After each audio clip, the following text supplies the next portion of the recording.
Praise the Lord, my dear friends. I am your Mansoor and bring a new video today with my cute son Ahmed.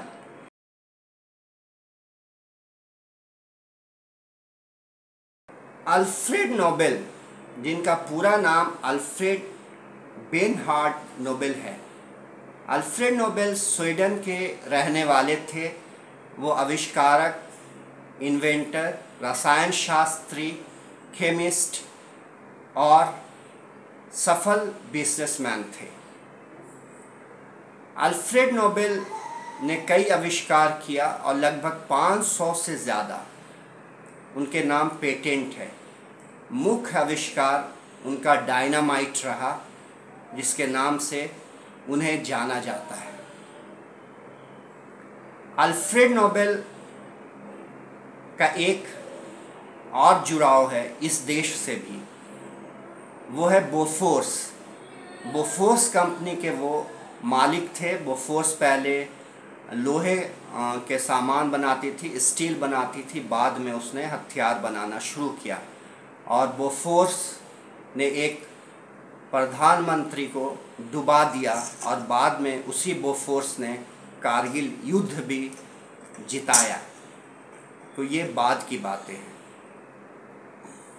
Alfred Nobel की कहानी बड़ी दिलचस्प है। एक रोज़ सुबह सुबह जब अल्फ्रेड नोबेल चाय की चुस्कियां ले रहे थे तो एक अखबार पे उनकी नज़र पड़ती है, जिसमें हेडलाइन था the merchant of death dies.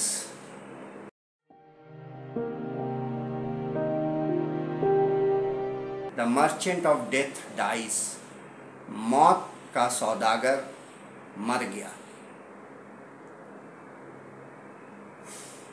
Dynamite के आविष्कार और बोफोर्स के कारण अल्फ्रेड नोबेल को किसी अखबार ने मर्चेंट ऑफ डेथ की उपाधि दी थी।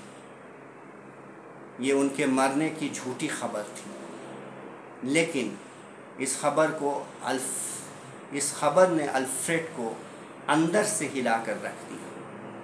वो अपने घरों में बंद हो गए, आत्ममंथन करने लगे कि लोग मुझे मौत का सौदागर कहते हैं। अगर मैं मर गया ऐसे ही और कुछ ना कर सका तो लोग मुझे मेरे मरने के बाद मौत के सौदागर के रूप में याद रखेंगे। फिर उन्होंने एक वसीयत लिखी और अपना सब कुछ एक नेक काम के लिए दे दिया। Capital shall be invested by my executors in safe securities and shall constitute a fund, the interest on which shall be annually distributed in the form of prizes to those who, during the preceding year, shall have conferred the greatest benefit on mankind. The said interest shall be divided into 5 equal parts, which shall be apportioned as follows: 1 part to the person who shall have made the most important discovery or invention within the field of physics, 1 part of the person who shall have made the most important chemical discovery or improvement, 1 part to the person who shall have made the most important discovery within the domain of physiology or medicine, 1 part of the person who shall have produced in the field of literature the most outstanding work of an idealistic tendency, and 1 part to the person who shall have done the most or the best work for fraternity among nations, for the abolition and reduction of standing armies के abolition के लिए, and for the holding and promotion of peace congresses। मेरी पूंजी को मेरे fund manager सही और महफूज शेयर, स्टॉक, बैंक इत्यादि में निवेश करेंगे और इससे एक फंड बनाया जाएगा जिस पर आने वाले ब्याज से हर वर्ष पुरस्कार के रूप में उन लोगों को दिया जाएगा जिन्होंने पिछले वर्ष के दौरान मानव जाति को सबसे बड़ा लाभ पहुंचाया होगा। उक्त ब्याज को 5 बराबर भागों में बांटा जाएगा। एक हिस्सा उस व्यक्ति को दिया जाएगा जिसने भौतिकी यानी फिजिक्स के क्षेत्र में सबसे महत्वपूर्ण खोज या आविष्कार किया होगा।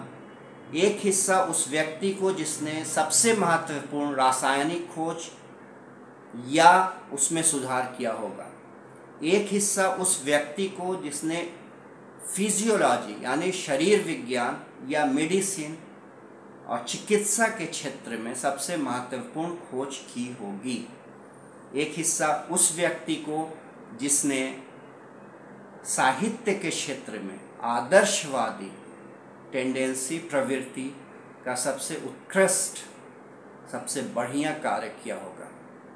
और एक हिस्सा, ये इम्पोर्टेंट है, एक हिस्सा उस व्यक्ति को जिसने राष्ट्रों, देशों या कौमों के बीच भाईचारा और सौहार्द के लिए मौजूदा सेनाओं के उन्मूलन और उसमें कमी के लिए और शांति सम्मेलनों के आयोजन और प्रचार प्रसार के लिए सबसे अधिक और सबसे अच्छा काम किया होगा।